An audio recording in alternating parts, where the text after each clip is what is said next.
So today it's Angelo Poretti. Now the funny thing about this is, if you don't already know, I actually work at two hotels. They're both shut. They've been shut all the way through the pandemic.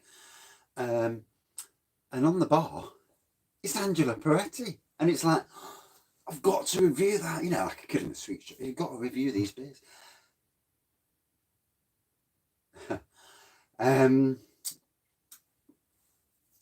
You've got to review these beers. So, this was at Tesco's last week. I think it was a £5 for 4 bottles. Angelo Poretti. Obviously Italian Hopmasters. Birrificio. It says it, Birrificio. Yeah, I'm crap at Italian, obviously. So, right, 5%. Doesn't really go into any details on the back. So let's head straight in. First beer of the day. Tad early in the day for a beer, for being honest. But I've seen other beer reviewers are actually doing lives at the moment. A bit early for that.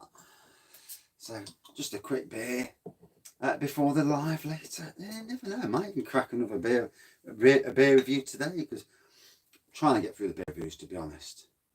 I've got so many beers. Then there's so many more you want to buy. See, now the great thing is, before I used to do it off camera, the pouring. And now you get to see the full effect. And then you also see the glass as well. So both ways, it's great. And then also you get to see the homebrew, the Raggy's homebrew sign. There we go. Talk about product placement, eh? Yeah. Got my gas fire working.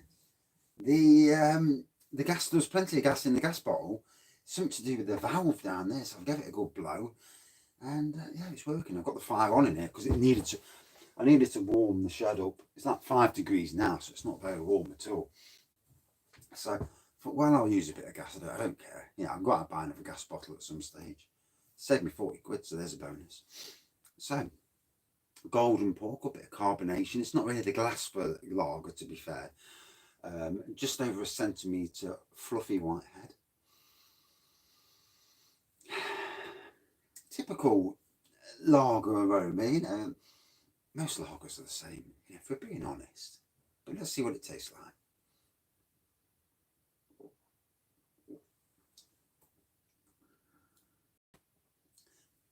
Yeah, quite nice malty taste to it. As you know, it is what it is. They are what they are. They're not craft beers. One must always remember that. Nice little bit of bite in there. Obviously crisp and refreshing. You would expect it to be. Most standard lagers, in fact most lagers and ciders are crisp and refreshing. It's what they are. This looks like the last day of this absolutely Baltic weather. We're going to see temperatures of 12 and 13 this week. You know, after a couple of weeks where it's been horrible, miserable weather. It's nice to see a bit of warmth, especially for me.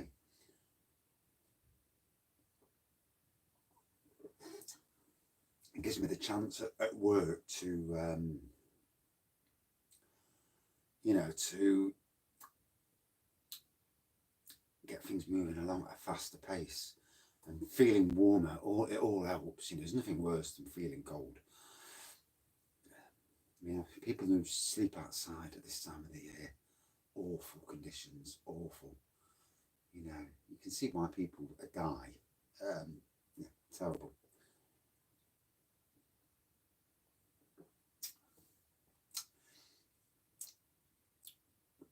So when I first seen this, I thought, Angelo Poretti sounds a bit like Birra Morretti. And I thought it was a clone, and no, it's an actual thing. And now for it to come in the shops now, yeah, it's quite a nice lager. Obviously, it hasn't got the name over here that obviously the likes of Peroni and Birra Morretti have got. And in some ways, Birra Morretti from Audi, which is one of their clone lagers. There'll be a clone war one of these days. Audi's clones. And again, you can't fault them. You makes you wonder who actually makes them, though. That's the key.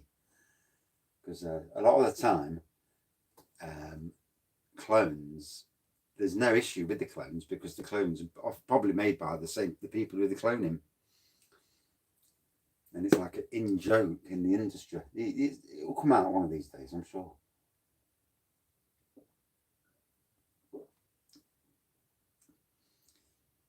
Yeah, somebody who makes it would know.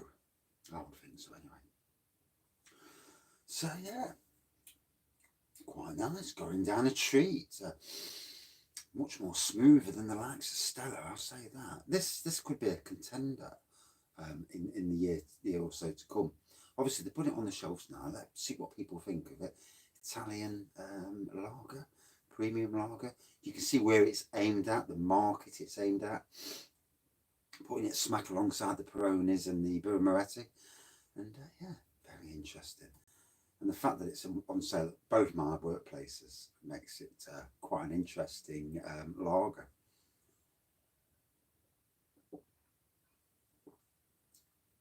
So one day I'll get to catch it on draft. Might even have to tag in. No, I'm not tagging in my workplace.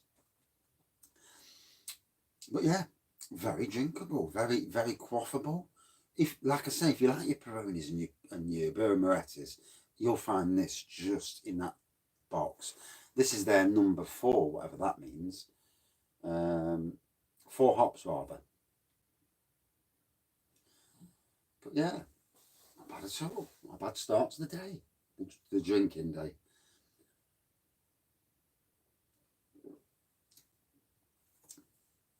Although now I'm going to do some jet washing. I managed to unfreeze the hose pipe, so I'm in jet wash mode. Jet wash all the wood for the octal room, which is my tomorrow project, as well as cooking dinner for the wife, Valentine's Day. We haven't even bothered to buy each of his cards this year. You know, it feels false this year.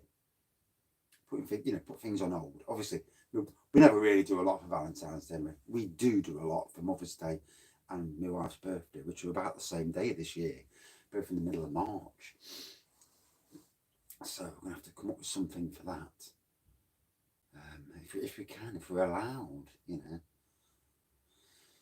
Oh, crazy times, crazy times. There'll come a time in a couple of years' time when we'll be looking back on this. Do you remember when we was in a lockdown?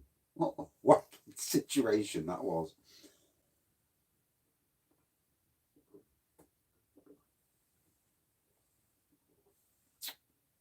That was lovely. Real strong bite at the end. Wow. So, put that there. Yeah, it was an enjoyable lager. Went down a treat. 4 bottles for about $5.50 in Tesco's. Well, I don't know if any other shops sell it. I know Tesco's do. And like I say, it's at my workplace, so it's absolutely bang on. I'm happy about that. Right, out of 5 for me, about 4.3 out of 5. Yeah, it's not a craft lager. It's firmly aimed at the Italian, in between the 2 Italian lagers, the main 2 Italian lagers. But yeah, very interesting. And that's it for this beer review. As always, thank you everyone for watching, commenting, subscribing. We've breached the 1,400 subscribers, and it was very, very slow going in the early days, and now it seems we seem to progress in a little bit of a good thing. You know, it's nice. It's nice. It's nice to, you know, see that it's going up and that people are interested, people are commenting, and I'm commenting back these days. So there's something. Yeah, nice progression. So for those who do watch these videos, if you want to, a like and if you don't already subscribe, join in the fun and subscribe. Tell you what, the live chats are great because it's not me taking centre stage all the time. It's like a community chat. It's more than just one bloke rattling, and I answer questions, talk about homebrew, beers, wines, spirits, and whatever else. COVID probably. You know, it's a good way to enjoy a bit of normal life. Life like when you're in the pub talking to people you don't know. That sort of pub life. Ladies, gentlemen, all welcome. Doesn't matter what, you know, everyone's welcome. Right, better go. Thank you for watching. See you soon.